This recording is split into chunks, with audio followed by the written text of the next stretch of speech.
Alright, King, what'd you say? Yeah, I was mentioning Bruce Lee and how karate feels like when asking for instructions, martial arts. He said he doesn't trust them. He often doesn't trust these kind of people.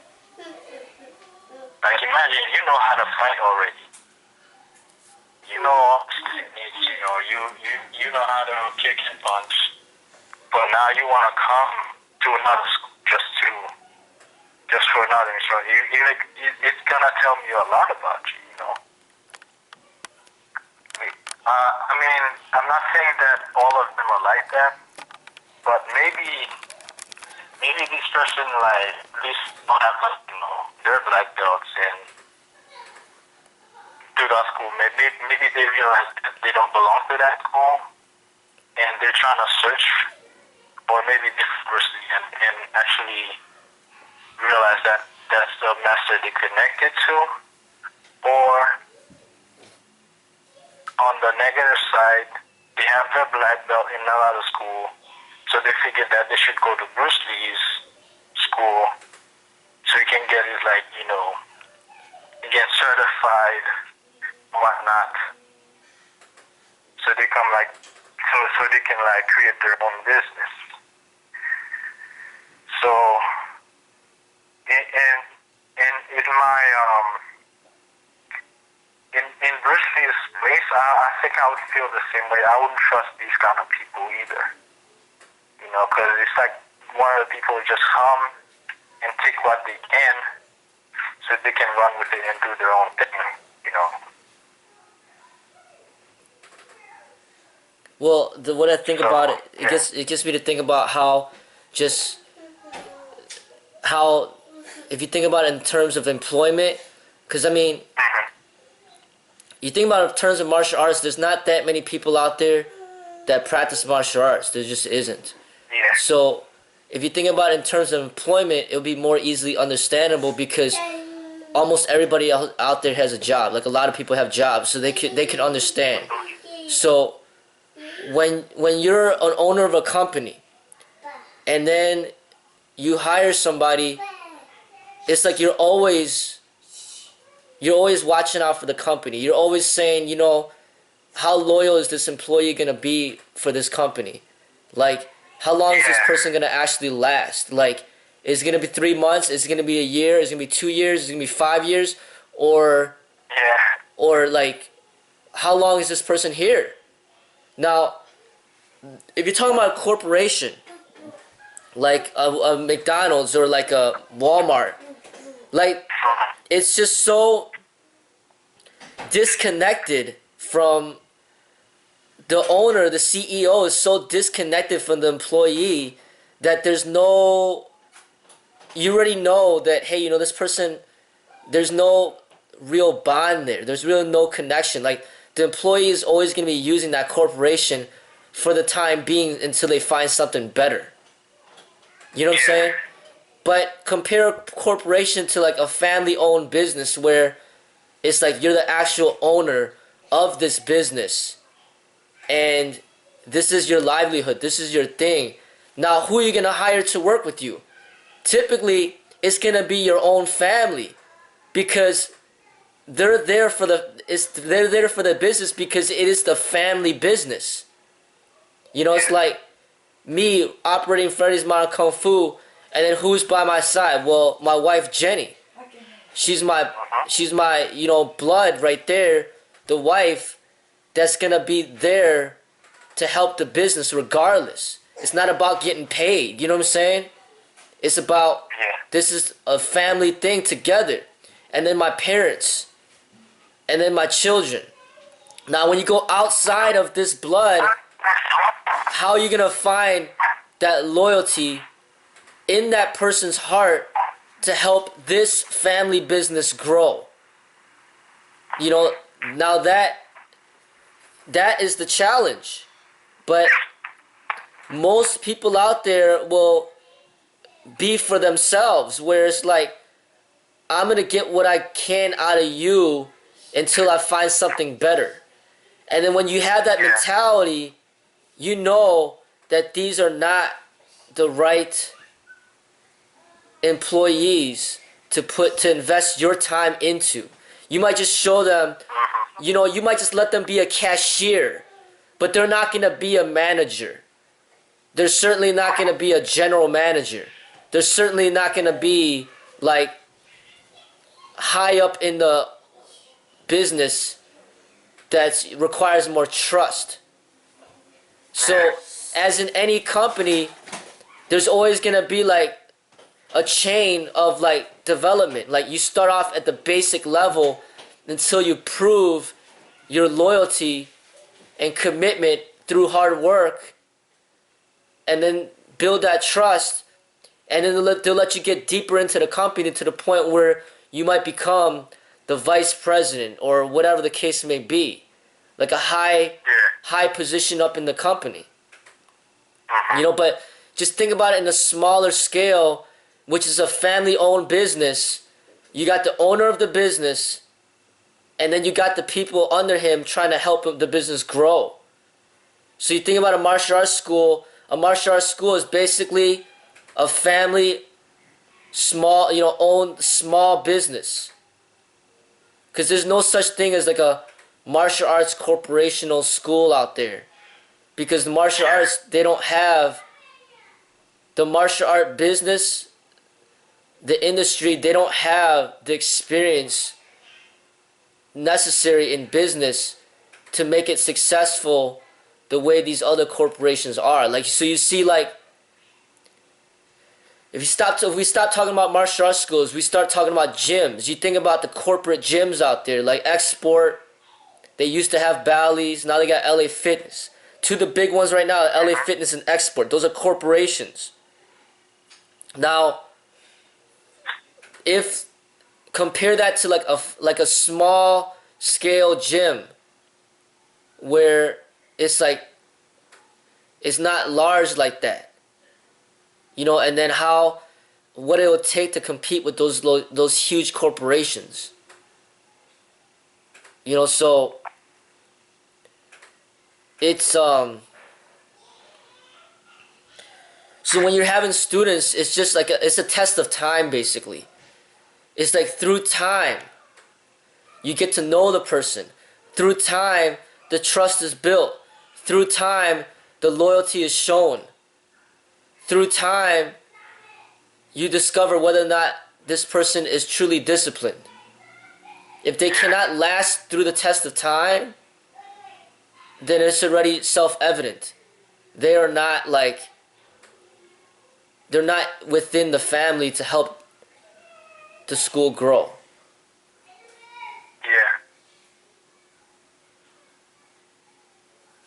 You know what I mean? Like, when you teach somebody that has never been to any martial arts school, then you start off with a clean slate. There might be a greater chance that the person will be loyal.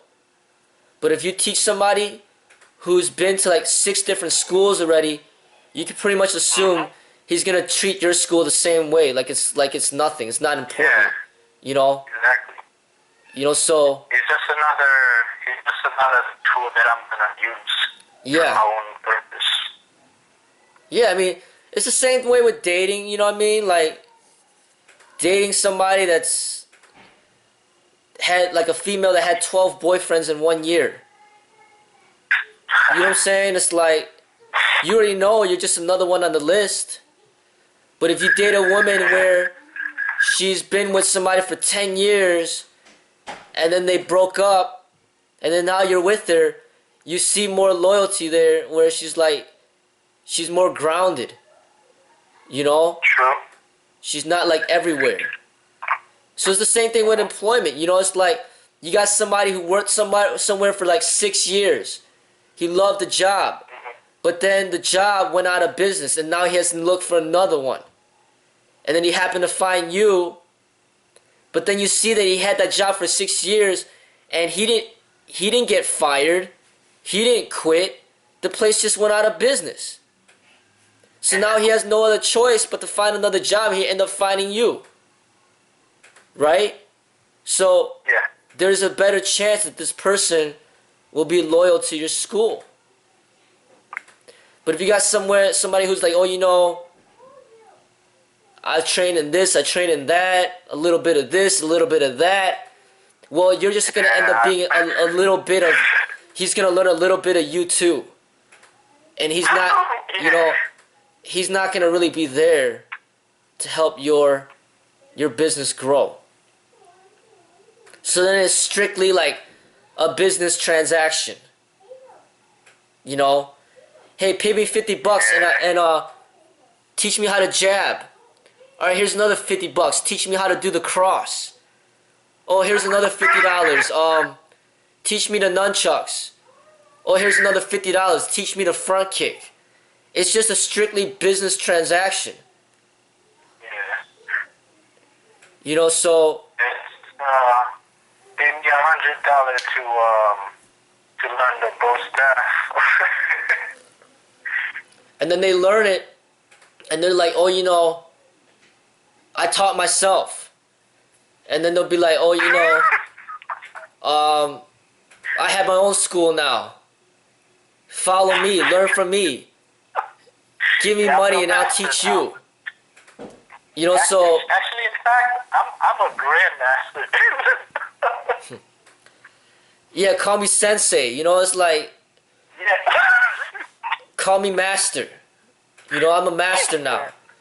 You know, I mean, that's what goes on. You know, and it's like, it's highly corrupted. It really is. Yeah. So, I think for me, is really shattered right now, though. What? Because of lack of loyalty. Maybe that's why the martial arts, you know, is losing its value because of people's lack of loyalty. Not that it's losing its value; it already lost its value. Yeah, its value. I mean, yeah. Yeah, like it's just it's almost like. It's not just the martial arts, but a lot of arts in general lost value because of the internet. You know, and the way information is shared. Same thing with movies that come free. Yeah. That too. Show that. Like music and movies and all that, and people getting everything for free. Nobody wants to pay for anything. So if you got a martial art master who has something to teach, everybody's gonna just want to try to do what they can to get it for free. And then it's up to the teacher, up to the master, to regulate that and not allow it to get exploited. You know. Yeah, although they wouldn't mind paying for an SUV, though. You know, the Mercedes. They wouldn't mind paying for that. I would say they have something they're loyal about, you know, materialistic thing. I mean, people will value what they want to value, but I think it's better, in my opinion, to die with the art than to let it get taken advantage of and raped. Okay. What about Vincent Van Gogh? Did he die with his own art? What'd you say? Vincent Van Gogh.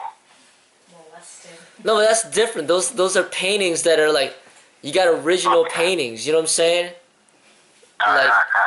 Like it's not like, it's different. Those are like his original paintings. Those are like. It's not like he's certifying somebody to be like, oh, you know, he paints just as good as I do. No. Like, he's just painting and then sharing the work of art. But the thing about the martial arts is people try to claim, like, ownership over something that they didn't create. You know, or, you know, they'll be like, oh, you know, I learned from him, so now learn from me type stuff. You know what I'm saying? Where it's like, nah. you know. Yeah, just like I think one example would be like martial arts styles. So I mean, nobody owns it really. Maybe Wing Chun. I don't know if that's a good example. Wing Chun Kung Fu. What about it? Like people, would they actually claim it? Did people actually claim it without owning it, right? They just said to represent Wing Chun, but did not create even the art. Yeah, I mean that's how it gets exploited. Yeah. You know, but then it's like they're not gonna claim something that nobody knows. They're gonna claim something that's popular. So, yeah, so they can get so they can make money off of it. the book. Yeah. So say it's like nobody knows you and you claim yourself, like King's Kung Fu. You know what I'm saying? And then people are like, what the hell's that, yo? But then it's original because it's yours. But then nobody wants to learn it because they don't know who the hell you are. You know what I'm saying? So then rather than claiming Kang's Kung Fu, you're like, you know what? This month I didn't make any money because Kang's Kung Fu just ain't cutting it. So now you're like, all right, let me say Wing Chun Kung Fu. and then like the next month you get $5,000 of profit. You're like, oh shit, you know, like it's working. I used Wing Chun Kung Fu.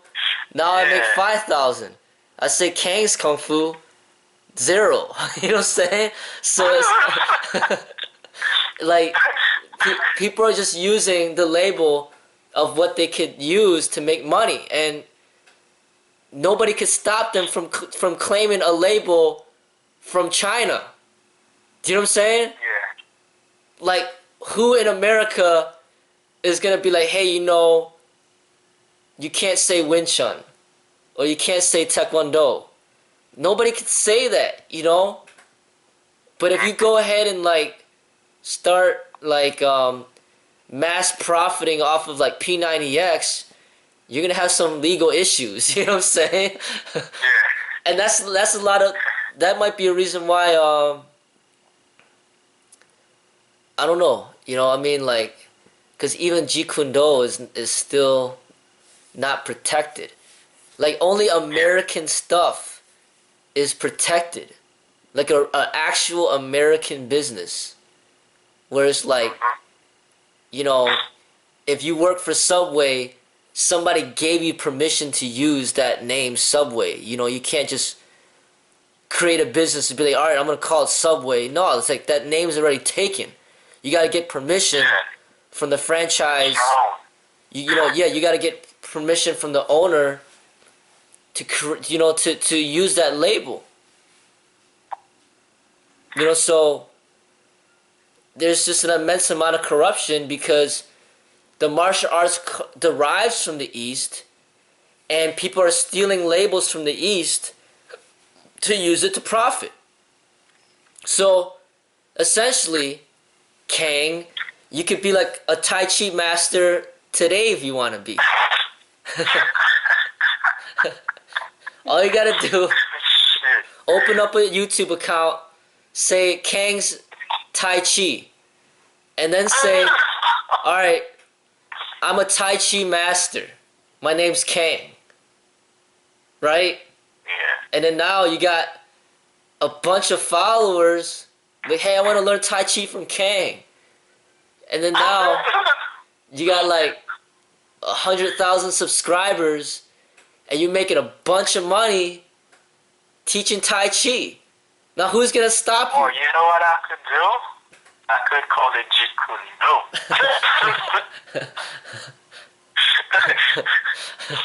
I mean, I'm telling you, like, who's gonna stop you from doing that, man?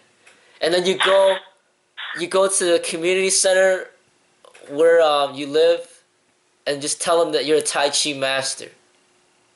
And then then now you start teaching kids, and then then you're all good. I mean, essentially that's what's going on. it's really, really difficult to regulate anything. But at least with fitness, at least it's kind of visual, you know, like anybody could say, oh, you know, I'm a personal trainer, you know, and then, but then people be like, they look at you, they're like, you sure, man? You don't look in that great of a shape. You sure you're a personal trainer? You positive? You know what I'm saying? Like, at least the fitness training aspect boils down to like your physical, you know, and the martial arts is supposed to be like that too, at least. Like, if somebody's claiming themselves to be a martial arts teacher, they should at the very least be fit. At the very least. And then watch them punch, watch them kick. Like, watch them move. I mean, do you think that they know something? Are they capable? You know, like, say somebody said, hey, you know, I'm a master at the nunchucks. And be like, oh, let me see. And then they're like dropping this shit everywhere. Like, and then they're hitting themselves in the face. And then they just broke their own nose. And then the next thing, they just broke their own jaw. The tooth fell out because they don't know what the hell they're doing. So, yeah, so like obviously, yeah, like obviously you're not a master. That's clear. You know what I'm saying? You know what I mean? Like, they say they're a master at martial arts, and then you watch their punching technique, and it's just like horrendous. You know what I mean? Like, oh, I'm a master at the bench press, and then they can barely bench press the bar. You know? Oh, I'm a master at pull-ups. They can't do one pull-up. So it's like, in order to like decipher what's real, what's false, you gotta put them through the test. Yeah. You know what I mean? Like, I'm a master at flexibility. That they can't do the splits. Yeah, you can't even touch your toe. Yeah, I mean, it's like, put them through the test, you know? Like, that's what has to happen with the martial arts. And, you know, this is what it is. It's just a lot of corruption. But then you gotta basically find the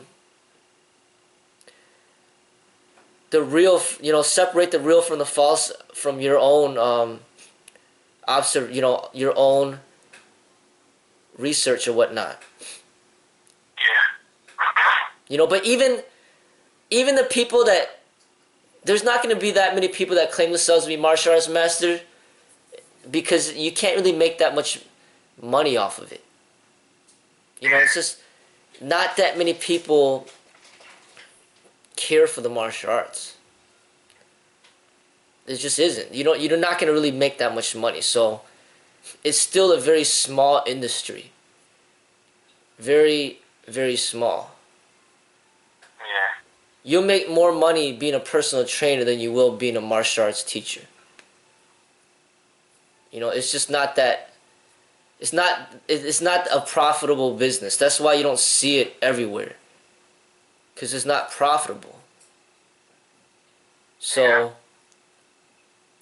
like even on YouTube, you watch the videos. There's not that many people that watch martial art videos. I mean, look at the most popular videos. It's not martial arts stuff. You know what I'm saying? Yeah. They really music videos from like garbage rap and stuff, you know. Yeah. Or, you know, maybe some YouTubers doing like some stupid stuff.